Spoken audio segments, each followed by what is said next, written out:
Great. Yes. Okay. Hi, everyone. Welcome to the Story of Audio, which is a collaborative event between SYP North and SYP Ireland.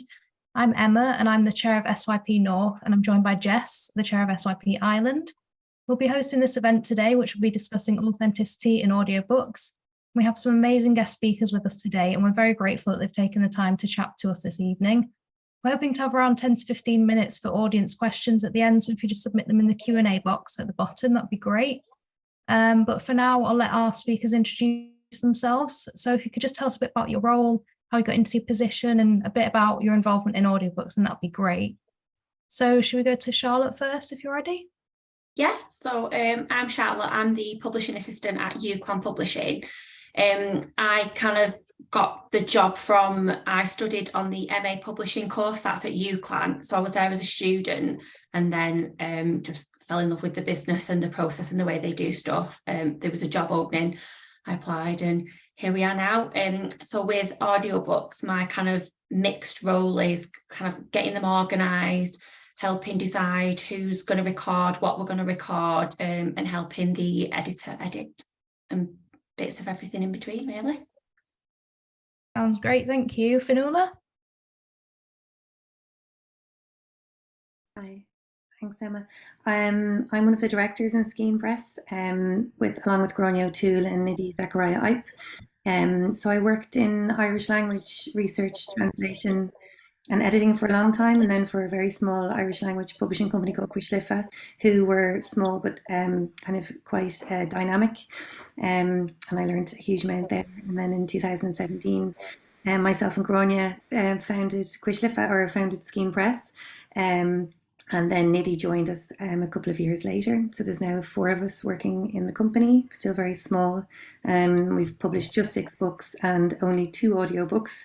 So I hope I have something to contribute here with only 2 under my belt.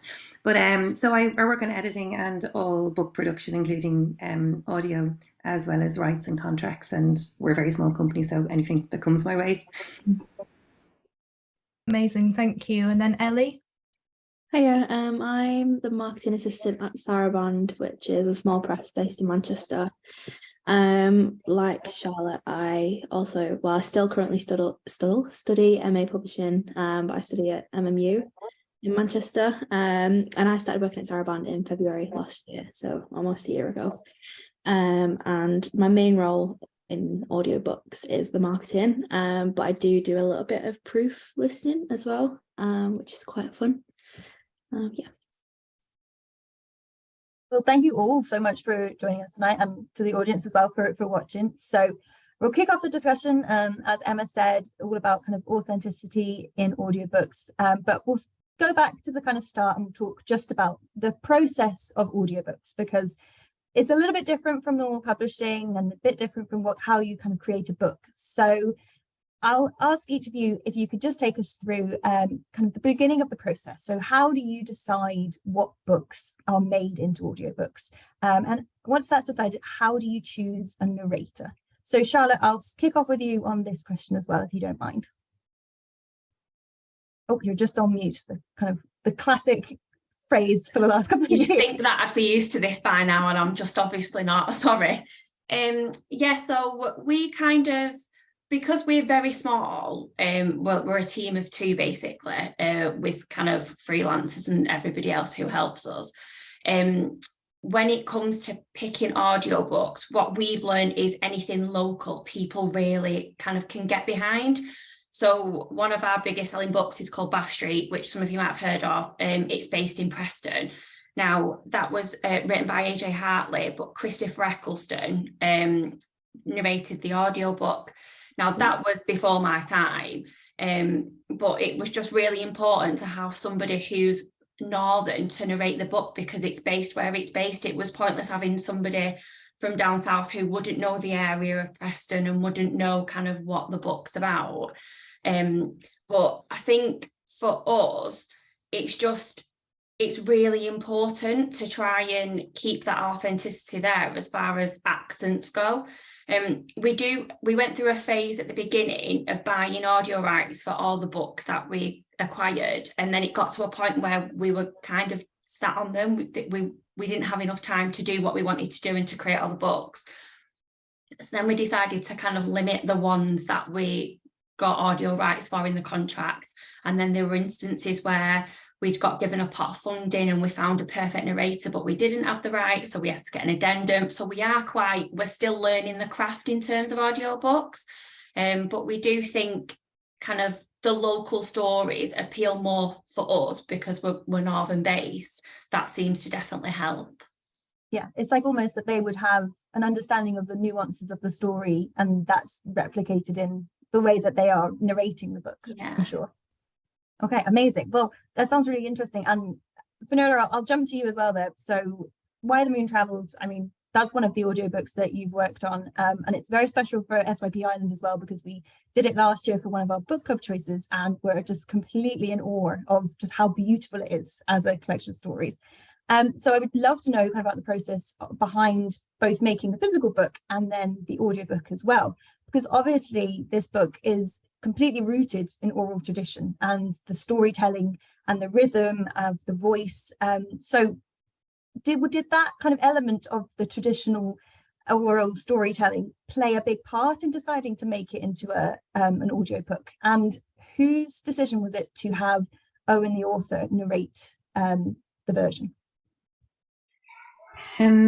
Well, I suppose for Skein Press as a principle, we're trying to ensure access, and as a social enterprise, we wouldn't be under the same. We get quite a lot of funding, so we do have to sell our books, of course. Otherwise, there'd be no point. But we're not under the same pressure as a commercial publishing house to ensure that every decision is a business decision. So this is quite difficult to sell audiobooks, I found.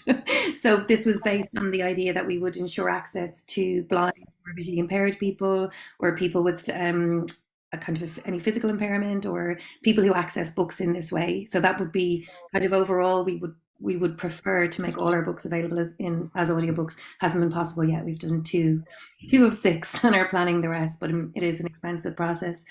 So in terms of having Why the Moon Travels as an audiobook is kind of a no-brainer. As you say, it's from the oral tradition of the Irish traveller community. The stories are kind of their folklore, so they're shared stories, and every telling they change with the teller, and some of them have you get them the way you sometimes would an Irish traditional tune. They're kind of passed on. So Owen actually didn't narrate them. He chose not to narrate them. He doesn't find reading in that way particularly easy. I think he said he'd find it very hard to speak slowly, and he also said he'd find it hard to stick with the script, because every time he tells a story he changes it. So we did try very hard we really, really wanted to have someone from the community narrate them. And we tried to balance that with the very pragmatic need to have a professional do it, somebody with voiceover experience, somebody who's used to being recording, someone who's used to sitting in a sound booth for hours on end, going back over, could you do that sentence again? Could you do that sentence again? There's quite a lot to it for the narrator. So we did try. So we looked in the UK and Ireland. Obviously, there's a huge population of Irish travellers in the UK as well. We couldn't find enough. We wanted somebody a little bit older, because the stories are kind of fables. They're sort of wise, and they sound kind of old-fashioned. And we wanted someone older. We wanted a man. And we wanted someone who with a kind of a West of Ireland accent, because Owen is from Tuam in Galway, and we wanted to kind of recreate that. So we didn't find anyone. We actually tried it even with Owen's own father, who's a storyteller, and he found it really, really difficult to narrate in that way, where it's very rigid, line by line, what you see in front of you. So we ultimately found, just through going through the usual agencies, a man called Cormac O'Sullivan, who's from the same part of the country and is brilliant. He's a really, really good voiceover artist, and he narrated them. So yeah, there was a few things to balance there. We wanted to find someone who could be as authentic as possible. Ideally, it would have been a traveller, but it wasn't in this case. But yeah, I mean, we think he did a great job, and I'd certainly use him again. I'm publishing other books now as well, so see how we go. Yeah, it's definitely, like, I was listening to some of it, and apologies for getting the wrong narrator, but he's amazing. He tells them beautifully, like they are gorgeously kind of, the rhythm and the way that it's done is just beautiful. So definitely a good choice there. And Ellie, what about you then, on kind of the marketing perspective and kind of dipping your toes into audiobooks? What have you kind of learned in the last kind of couple of moments that you've been doing it about the audiobook process, and what kind of goes into it for Saraband? Yeah, so as a small press, obviously, you kind of have to prioritize the titles that you turn to audio. You can't, and I guess it's a rights issue as well, but it's not really my decision making. I don't choose like which books get turned into audiobooks. But we tend to prioritize memoirs over novels. And it's only really with our like biggest titles and biggest fiction titles that we turn into audiobooks. Ideally we get the author to narrate the audiobook themselves. I think particularly with a memoir that works really well, because it really feels like you're getting into the author's head and it's their story to tell. And we're in the process of kind of producing an audiobook for one of our books that's coming out in March. And that one came about, we had an event with one of our authors, Adam Farah, with a guy in the States called Michael Doan. And he has an amazing voice. Like in the event, we were all just kind of in awe of how he spoke. It's really, really soothing. So we kind of approached him to narrate this audiobook that we've got coming out soon. So we don't have a set kind of way that we do things. It's still kind of new for us as well. And we do a lot of the narration is kind of in-house, and all the post-production kind of stuff. We kind of do it ourselves and we don't really know what we're doing in that sense. So it's a bit of trial and error, but yeah, it's a learning curve and we're still very new to it, but it's fun. And I really appreciate audiobooks. And I think having the narrator being the author, I really like that little touch that it brings.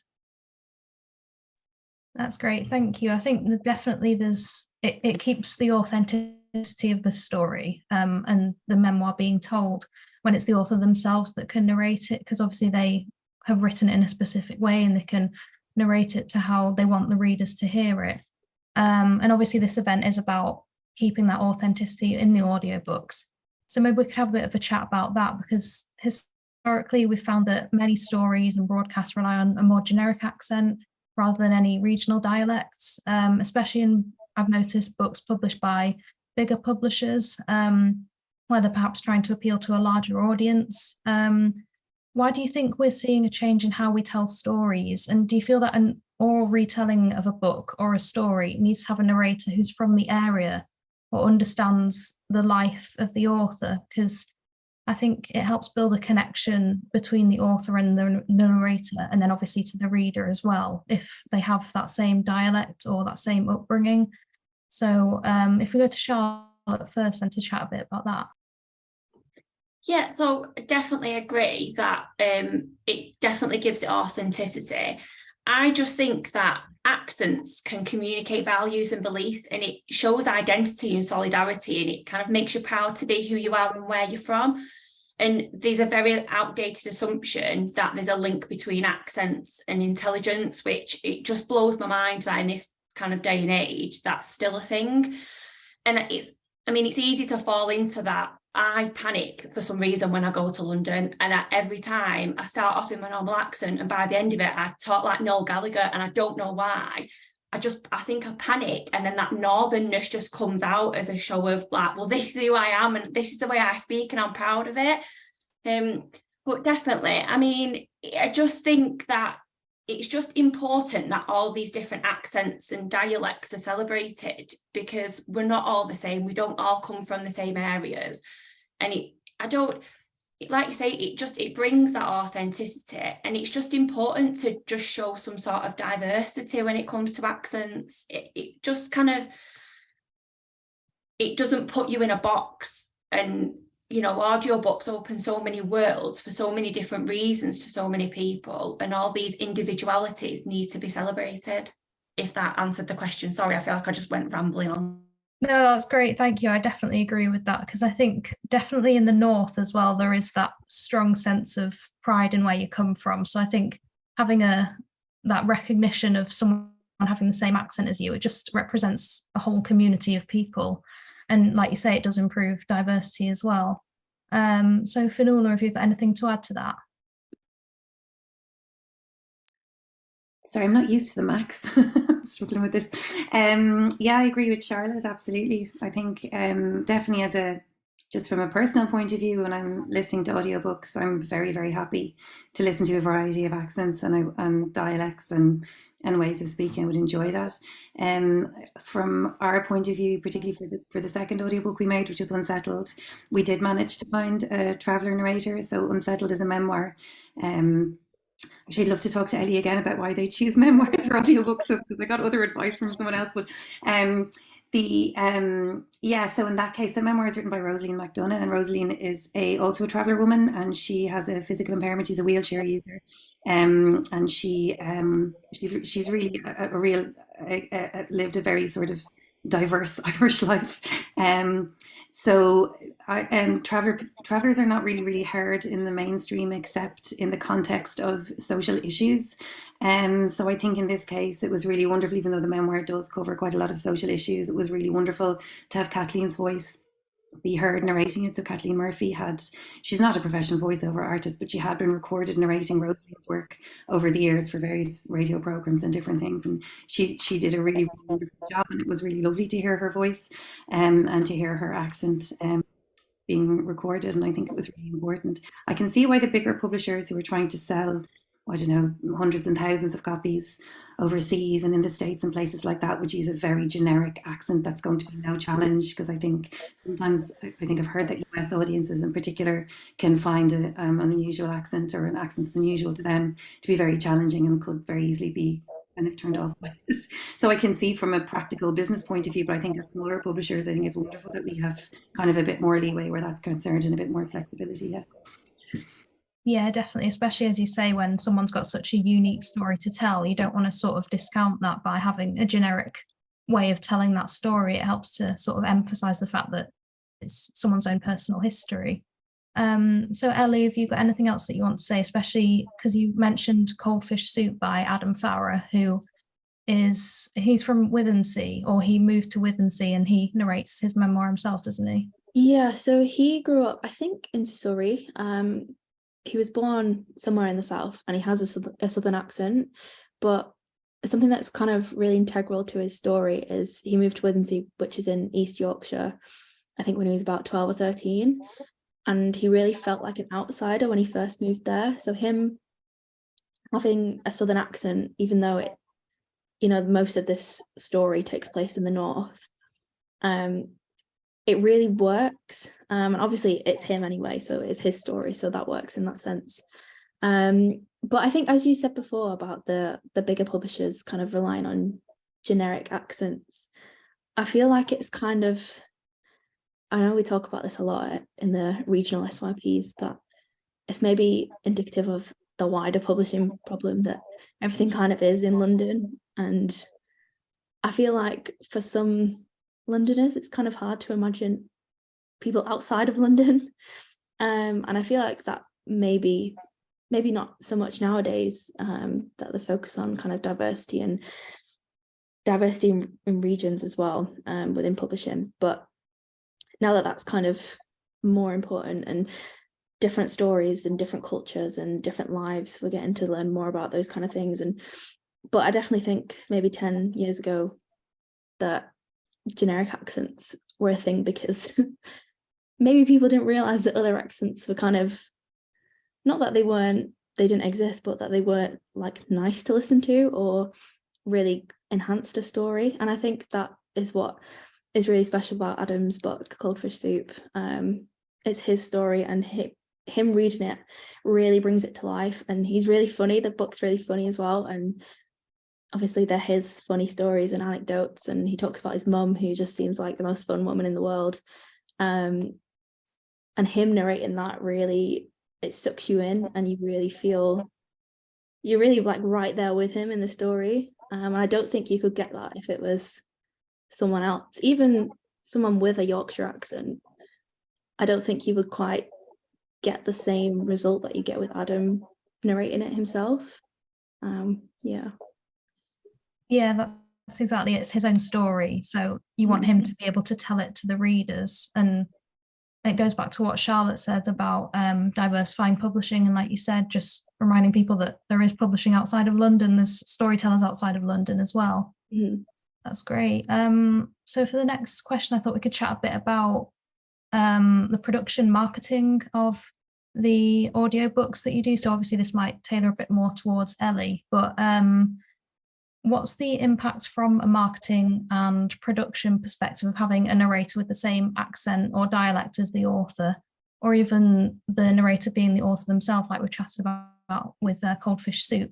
So obviously, Ellie, you've already chatted about this a bit, but maybe you could tell us a bit more about how you'd market the book and how that can be emphasized in the marketing campaigns that you do. Yeah, so a lot of the marketing we do at Saraband isn't kind of like widespread up like all across the country. It tends to be quite specific and quite targeted. And if a book does kind of rely heavily on a place, like Coldfish Soup does, we would really focus the marketing within that place. So after the release date of Coldfish Soup, Adam did a huge tour of Yorkshire, went around all these bookshops in Yorkshire. So having kind of a regional accent or the dialect in a story kind of being specifically tied to a place, that can really help you kind of hone the marketing to reach those audiences. So particularly on social media now with like Reels and TikTok and kind of the move towards video content, it makes marketing audiobooks slightly easier because you get to kind of give people a sneak peek and really suck people in with the voice of the audiobook. And yeah, I think having kind of a less generic accent, for me anyway, I find it more appealing and more intriguing. And like I mentioned before with the Mike Doan, who's going to do one of our audiobooks, or he's in the process of doing one of our audiobooks at the moment, his voice is just absolutely amazing. Like, it's so soothing, and I think the importance of getting the voice right really helps really helps sell the book. So the book he's narrating is written by an American author, which is why we chose him, because obviously he has an American accent. And yeah, for us it made sense that he did that book because we already had that connection with him, but it wouldn't have made sense for any previous audiobooks that we'd done in the past, which I think they've all been British narrators. So yeah, having an American come into our mix made sense there. Yeah, and I think this, especially from the social media aspect, it really helps having that like the snippets on social media, and yeah, kind of selling the voice as well, selling the author if it's them that's narrating it, or selling whoever's narrating it, as well as the story, because I think that could be half of the appeal sometimes with audiobooks. Yeah, definitely. I know if I'm wanting to check out an audiobook, I do listen to a bit of a sample of it to see if I would get on well with the narrator. And I think, you know, social media is invaluable for that, because you can offer that little teaser for readers, and I'm sure there's others who want to check that they would get on with the narrator before buying it. So Charlotte, have you got anything to add for that? I know that you might not have as much as a marketing role as Ellie, but is there anything about the production of the audiobooks or marketing that's affected by having a narrator with the same accent?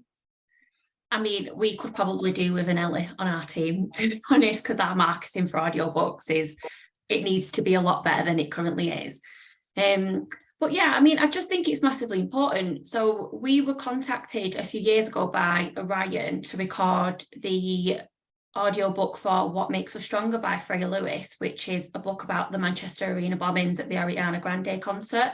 Because we're very lucky with being part of the university. We've got like studio booths and stuff that kind of are at our disposal. And they contacted us because I think they'd agreed with Freya was reading like the prologue, or she read a bit of the beginning, and then they wanted Lucy Fallon, who played Bethany Platt on Coronation Street, to record the rest of it, but she couldn't get to London, and they weren't able to record it. So they approached us and just asked us to like produce it, package it, and then send it to them. And I think especially with stories like that, or memoirs, as kind of both Ellie and Fionnuala have said before, it's so important. And I think if you did have somebody who wasn't from the North reading a book about a terrorist attack which happened in the North, I think Manchester would be rioting. It just wouldn't be right. And it's all the little nuances that you kind of get. Sorry, I feel like I've completely sidetracked over the marketing. But yeah, so in terms of marketing, I know that it's just it's just really important, I think, to try and hone in on where kind of the authors are from, and whether it is them reading their own book. I know we tend to get more interest when it is our authors reading the book, the audiobook version of their books. We did try, production-wise, in COVID, we tried a little stint of sending them audio equipment and asking them to record their own audiobook on their own and then sending it to me for it to be kind of edited and like proofread. That was a little bit carnage, to be honest. We had like pictures of some of our authors who were like hidden under desks with blankets everywhere, just trying to like get rid of any feedback. So that was quite an interesting production task. But yeah, it just kind of, it varies, but we do need to step up our marketing in terms of audiobook. But it's, you know, as kind of Ellie and Fionnuala both know, when you're such a small team, it's so difficult, and sometimes you kind of feel like a jack of all trades, master of none sort of thing. Yeah, I can imagine that's a really difficult task, because it's hard to, you know, promote it to enough people. But with what makes us stronger, I think, because the Manchester Arena bombing sort of brought the city of Manchester together, that did help in reaching readers who could sort of relate to Freya's story. Fionnuala, is there anything that you'd want to say about production or marketing of your audiobooks? The marketing is, I find marketing audiobooks, I am responsible for marketing in Skein Press, so I don't have a huge amount to say about it, but the marketing of them is difficult. I don't know how you reach specifically people who listen to audiobooks, if you know what I mean, as opposed to like we would market the book in general and let it be known there's an audiobook version. We certainly use snippets to promote it, but other than that, I found it very difficult to, with the physical book, I can go into booksellers, or we can go into booksellers and chat to them and say, you know, there's this book, I think you like it, and if they like it, then there's some word of mouth. But with there's no access to the platforms. I find it really difficult. The book goes to a distributor and then it goes off, and there's certainly no access to Audible to figure out how they're placing it on the site or what the algorithms are or anything like that. So I'm finding the marketing or the sales of audiobooks to be quite difficult. I don't know if that's been Charlotte and Ellie's experience as well. It's not difficult to market the book, but to specifically to kind of target the sales of the audiobook or figure out when people are buying it and what it's off the back of, to be really, really hard to figure out. Also, the sales channels I can't really, it's really complicated. It seems unnecessarily complicated actually, but yeah, I don't know if that's been other people's experience, but yeah, we're only 2 books in, so we'll see how we go. No, I feel like that's very fair. I think from all of your kind of what you've all said, it's definitely a learning curve, and it's definitely kind of a process that you'll pick up things and you'll kind of run with them, and then sometimes things don't work. So probably a question to all of you then would be, have you learned any valuable lessons from the audiobooks that you've worked on, which you would like to kind of take forward and use in kind of the next projects that you're doing? So Fionnuala, I'll stick with you. Obviously with 2 books kind of into the audio, do you have any plans for any future ones in the pipeline, or any kind of lessons that you think, oh, that would be a really good thing to be able to take that forward whenever we do another audiobook soon? Yes, we do. I'd like to, ideally we'd have audio versions of all of our books. So at the moment we're looking at Weave, which is a co-authored book by Owen de Vardoon and Deirdre Sullivan. So we'd love to do that next, and we're looking at kind of cost-effective ways of doing that would still produce a very beautiful recording. So yeah, we're just trying to figure out how to do that. I suppose the first book that we did, we went into a studio. It was recorded in a studio. There was a sound in your, but I've since heard that there are plenty of voiceover artists who will take the book and they will do that recording at home in their own booth.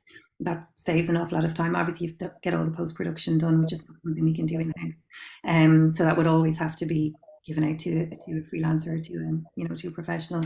But yeah, so we're just looking at the best ways of doing it. The sales are, in comparison to the physical books, they're much lower, and I wouldn't want to jump into producing another very expensive audiobook until we figure out how we can get it sold. So it's kind of, again, it's sort of pragmatic. It's trying to balance. There's a need for access that we really want to fulfill, and we also need to look at how much it will cost to produce it, and to make sure that we can actually get it to people so that they can hear it. So a bit of research to be done, really.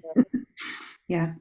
No, I think that sounds very fair, and amazing that people have recording booths in their house. Like what a room to kind of stumble across in a house viewing if you went to go and see one. Thank you, Fionnuala. Charlotte, I'll go to you next. Obviously, kind of learning from people being under their desks with blankets and trying to block out all the background noise. What other lessons have you kind of learned from working on audiobooks so far? I think it's just kind of what I have found with working with other people recording audiobooks is that sometimes I don't think people understand the preparation that goes into reading an audiobook. I think a lot of people think, oh, it'll be fine because I'm just reading, but you know, it's constantly like you've mixed up the voices that you've used for characters, like certain sections are different, just things like that really. I mean, I completely agree with Fionnuala that, I mean, our audiobook sales are way down compared to our print book sales, and I think because we're like mainly children's, it's trying to find the market that we want to appeal to.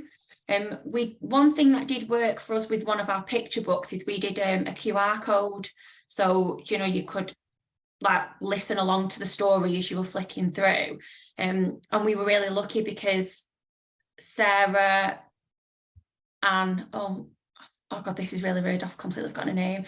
Sarah Ann Kennedy, who narrates Miss Rabbit in Peppa Pig, works at UCLan on the animation course. So we had her read the audiobook for Finny's Story, the picture book. I mean, that was so cool because I was absolutely fangirling. I don't have any children, but I have nieces and nephews, and Miss Rabbit is Top tier. Yeah, top tier. So that was what worked really well for us, but I've never been so stressed trying to sort a QR code out in my life. And then I was panicking about the lifespan of the QR code. Is it going to carry on working?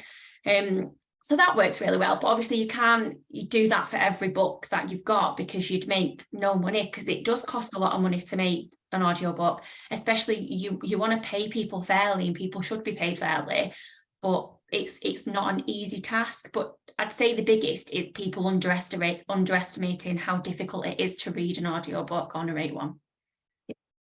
What it take probably for you to do an audiobook from production, just kind of from deciding and then moving on. And if anyone else wants to answer as well, and jump in, but Charlotte, I'll stick with you.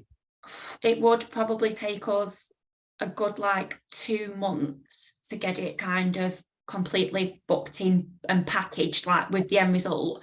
But then, like Fionnuala said, trying to get it on certain platforms is carnage. It's so difficult, and that makes the situation 10 times worse because nothing is user friendly. And I've got enough to worry about than try and argue at a machine or a laptop, and I'm like, just do what I need you to do. But yeah, probably 2 months. But that's kind of all going well, and that's a lot of polite stress emails from me saying, make sure you're prepared, make sure you know the ins and outs, and most people do. But yeah, it's about 2 months, I think, but I could be completely wrong because it's been a while since we've last done one and my brain is mashed, so I'm sorry. I'm just so happy. Do not worry. I'm quite jazzed about the Miss Rabbit one, so that's a name drop that we've never had. Ellie, what about you then? Would you have said kind of would 2 months be kind of like the length of time it would normally take for Saraband to do a audiobook, and what lessons have you learned from the ones that you've already done going forward that you'd like to use? If I'm honest, I actually have no idea how long it would take us, because I don't really see like the start of it. I don't really know when they start. But I think it would also depend on the project as well. We don't really kind of run on like a book takes us 8 months from start to end. Like it kind of depends on the book. So I think that's the same for the audiobooks as well. And I think the biggest thing I've learned, as you guys mentioned before, audiobooks are not very profitable. So it's really about finding that balance. And obviously you want to reach as many audiences as possible, and you want the books to find the right people.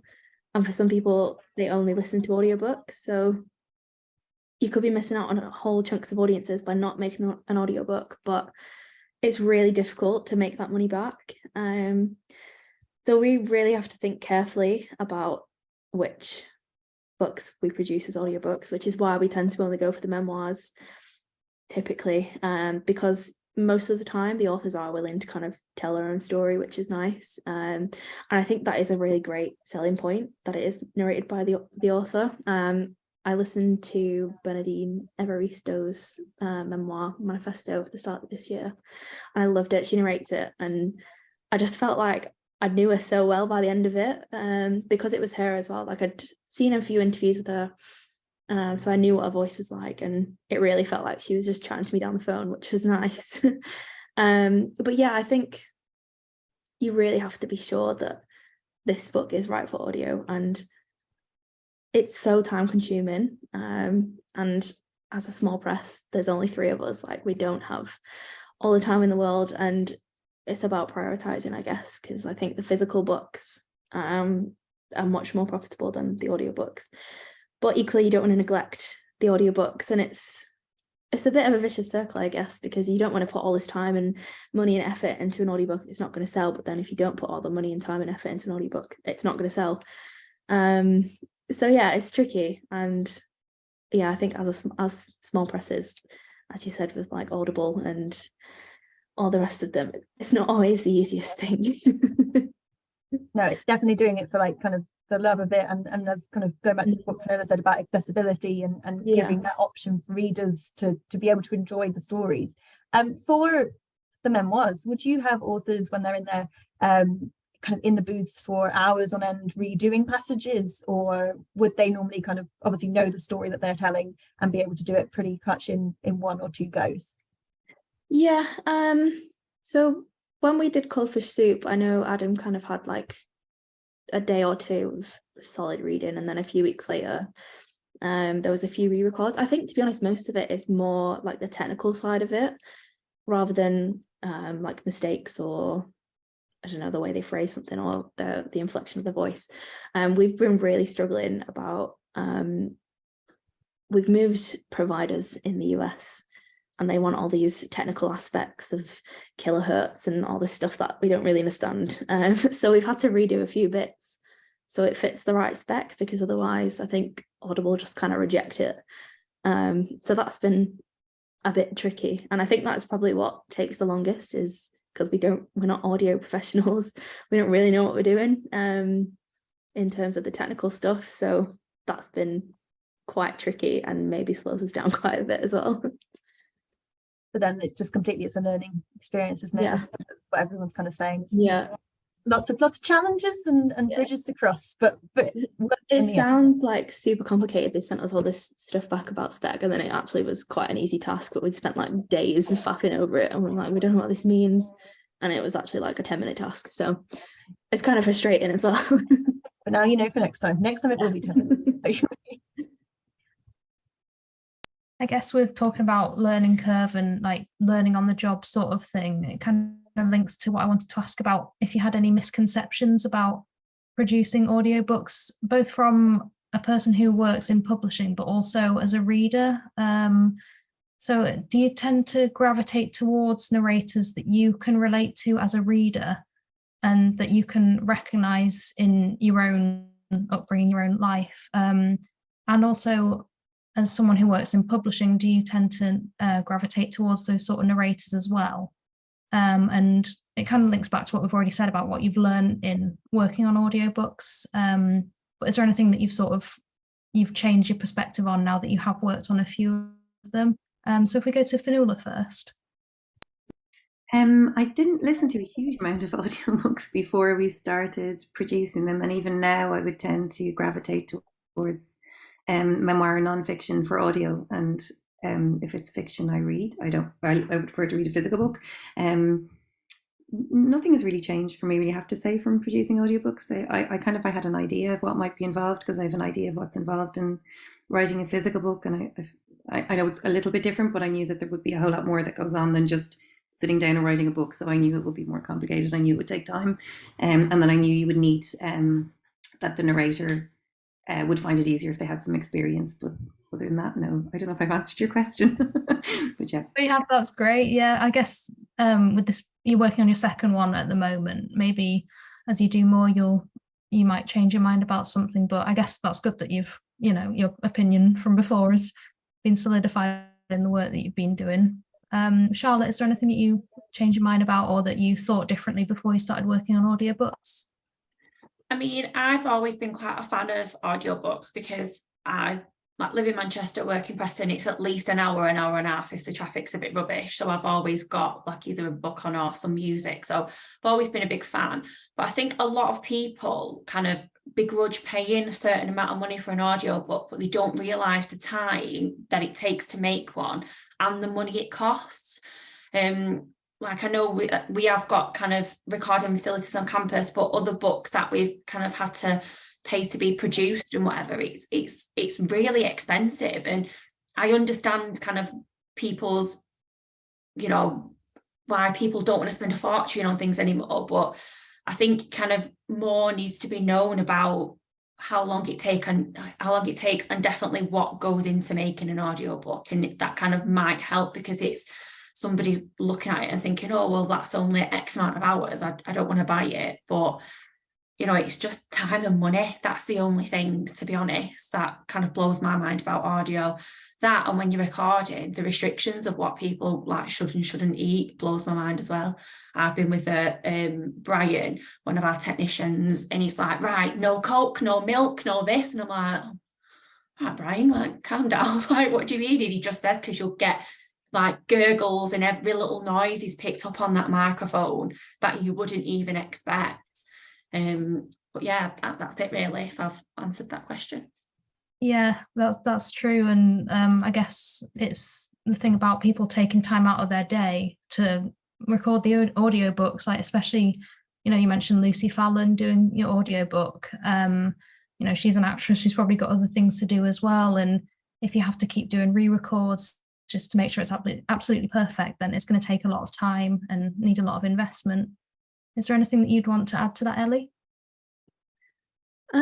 I think, yeah, like you said, Charlotte, that with audio, I find that people tend to not want to buy it. I think because it's not like a tangible thing, whereas if you buy a book, it sits pretty on your bookshelf. With an audiobook, it's just like on your Audible account or somewhere on your phone or on a CD. It doesn't feel quite as real, but if anything, it's kind of more expensive to produce because I don't really know of any examples where it's just been an audiobook and not been a physical book as well. So you've got all the physical costs and then the audio costs. But I don't know if any of you guys use Borrow Books. That's where I get all my audiobooks from, because I love my local library. But I've forgotten the question now. I was just wondering if you had any misconceptions before you started working on audiobooks, whether they've changed. That's from a perspective as a reader and also someone working in publishing. Well, I am quite an impatient audiobook listener, so I always listen on like triple speed. But I think since working on audiobooks and like proof listening, it's really important to have someone that doesn't read too fast, especially if it's in an accent that you're not used to hearing all the time. For example, Northern Irish accent. Yeah, I would maybe struggle with some words if it's like super fast. So I think, yeah, having the right narrator, as we've been discussing this whole session, is super important. And I really would just appreciate audiobooks more since working on them, because yeah, I didn't realize how much effort and time went into them. Because I think I kind of thought like, oh, it's just someone that go into a booth and read for a few hours, but it takes days, and then there's all the post-production and all the technical stuff. Yeah, so I appreciate audiobooks a lot more now. I think from kind of what you're all saying is there is just so much behind the scenes from somebody who's on the train or on the bus and listening to them. You don't even realize kind of the level at which there has been, people behind the scenes doing post-production, pre-production, obviously all of the stuff that goes into making the book that is the actual text to read from, obviously all the narration, picking the narrator, all of those decisions are just kind of stacking up and you get the wonderful product at the end. So probably a final question before we go to the audience, if they have any. Thinking kind of broadly, what do you see as the future of audiobooks? Obviously, you've all worked on some now and are hoping to do so in the future. Do you think that authenticity will continue to be a key element of these audiobooks, or do you see it changing anyway? Or do you see audiobooks potentially even themselves changing and maybe becoming longer, shorter, in different formats with video? Anything at all that kind of could completely change the way that we're consuming books in a more accessible way? Fionnuala, I will come to you on this one and see what you think. I think I'm too early on in my in the process to have. I'm just not really sure. I need to do a whole lot more research and thinking about the audiobook industry. I'm kind of, the more I'm into it, I'm just getting more. I have more and more questions. I definitely think for Skein Press anyway, authenticity is always going to be a priority, and I think for the listeners as well, I think they'll probably appreciate that. I hope so, but I don't have anything really solid to say about that, I'm afraid. Oh no, honestly, that's absolutely fine. I think exactly for Skein Press, authenticity and accessibility, like you've said already, and being able to have the audio versions of the books when it kind of makes sense and when you can do that. So completely get it. Charlotte, what about you? Any kind of predictions that you think the audio book industry will reach to at any point? I think there'll be kind of more like dramatizations, you know, like music and sound effects. And I feel like, I mean, it's already quite a few people do that, but I think it's something that is going to get bigger and bigger. But I mean, the way technology is changing, who knows what it'll be like in 20 years. People will be listening through a little pin in their ear or something like that. It's just gonna, technology always astounds me. And kind of when you think how far we've come from like a tape player and all that, it's just like, it blows my mind that you can have kind of a 22-hour audio book just sat on your phone amongst a 700 Spotify playlist and whatever else that you listen to.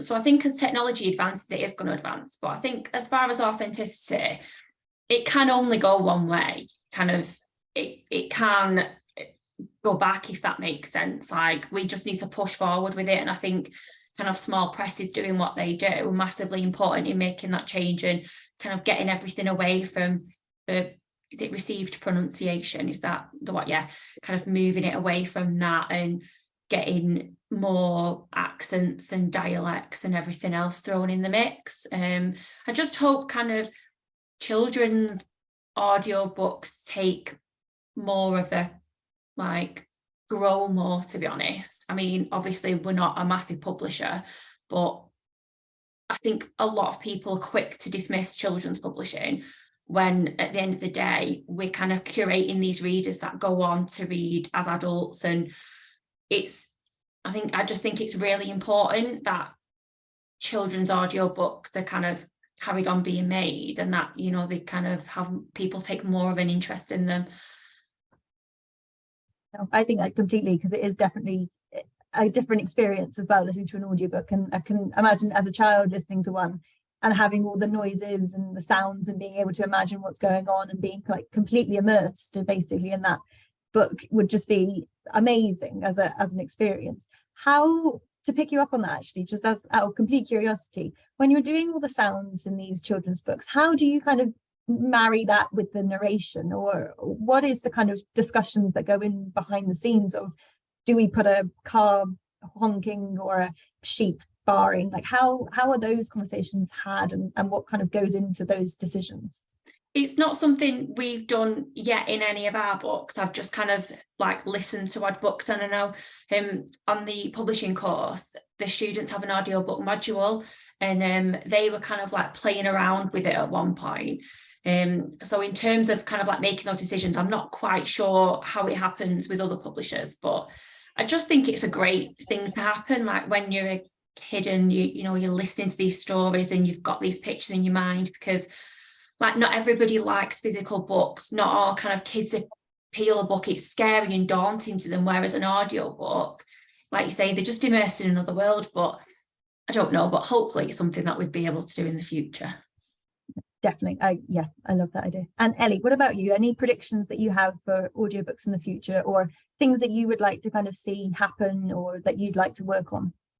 I think kind of over the past few years, as the conversation about diversity in publishing has kind of grown, I think naturally that's going to happen with audiobooks, and the only way to do that is with an accent or a narrator that is kind of authentic to the story. But I think as since the kind of move with Spotify, since they introduced audiobooks recently. I think having them being more accessible and maybe appealing to younger audiences as well. And yeah, not just like super young kids, but kind of older teenagers who reading isn't cool. But, you know, if you can be seen on the bus with the headphones in rather than reading a physical book, maybe that's the way forward for those kind of people. But I would love to see younger kids. I'm really passionate about younger kids getting into reading. And I think maybe for some people, they just can't sit still for long enough and read a book and fully immerse themselves without getting distracted. But listening to something, or even like, yeah, maybe like TV shows, but that are for books, if that makes sense. Like an audiobook, but with visuals, something like that. I guess maybe that would be good for little kids. But yeah, it's hard to picture what the future for audiobooks would look like, because I can't see how we could get more advanced with technology. So I don't really know what will happen, but I hope that it continues, and I hope it becomes kind of more, I mean, it is pretty mainstream already, but it kind of is recognized as real reading, as I know that's kind of quite a big conversation in reading communities, that yeah, some people don't count listening to audiobooks as reading a book, which I really disagree with. But yeah, I'm excited to work on more audiobooks and maybe learn how to market them more effectively. I'm sure you're doing a wonderful job. No doubts about it. But I think that is true completely. It's what you say about, you know, having people on the bus, and it's fine to have your headphones in and be listening to music, but if you have a physical book, then it can have that kind of different connotations, and people maybe don't take it in the way that it's, you know, meant to be taken, that you're just enjoying a book. So I think, yeah, what you're saying is really true, and I definitely can agree with that. I think if there's any audience questions, then we can have those. But if not, do any of you have any questions for each other? Or Emma, do you have any questions as well?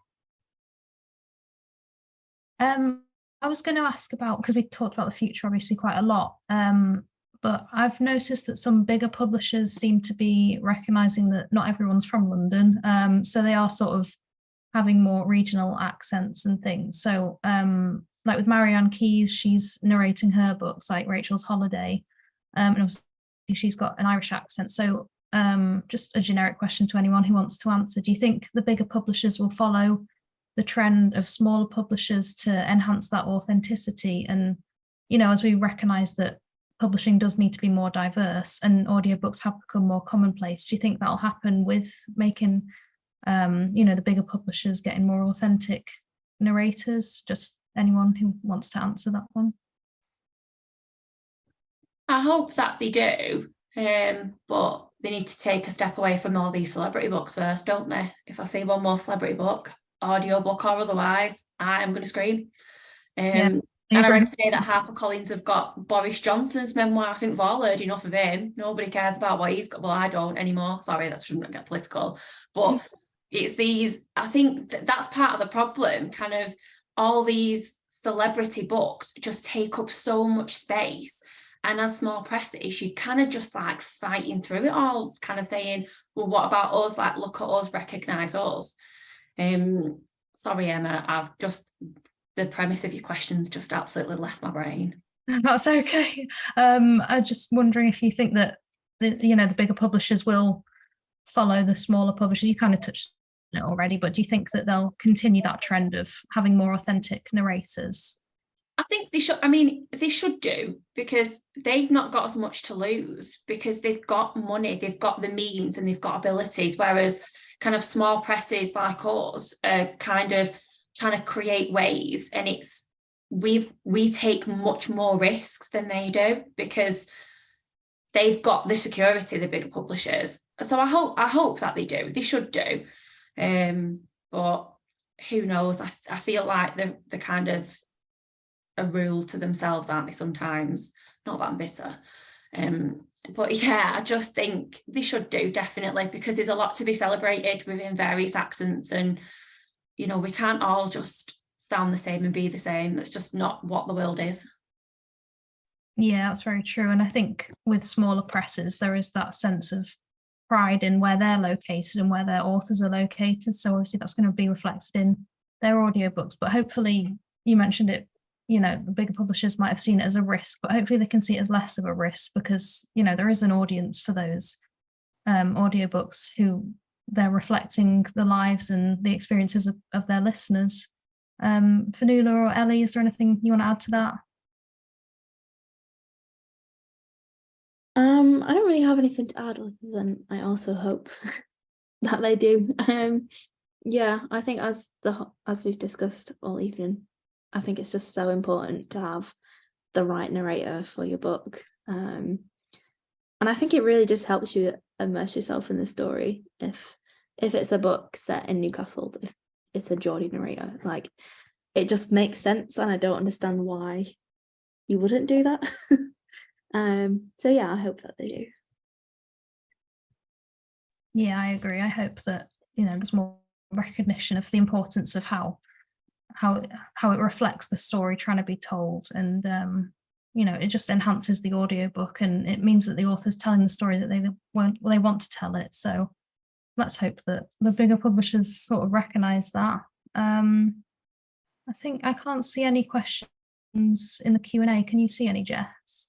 No, and I've only literally seen the time, and we've got to an hour, and this has been like such an amazing discussion. So thank you all so much for sharing all your insights and all the stories as well, of kind of things that have gone well, things that have gone wrong, things that are happening in the future. It's been wonderful to kind of learn from on a personal level, and I'm sure Emma will agree. It's been great to kind of listen to you, kind of join you on today, and then I'm sure that everyone watching as well will be really thrilled to have heard all of these lovely insights. So thank you again so much for being here, and yeah, thank you, and have a lovely evening. So Thank you so much for having me. I really appreciate it.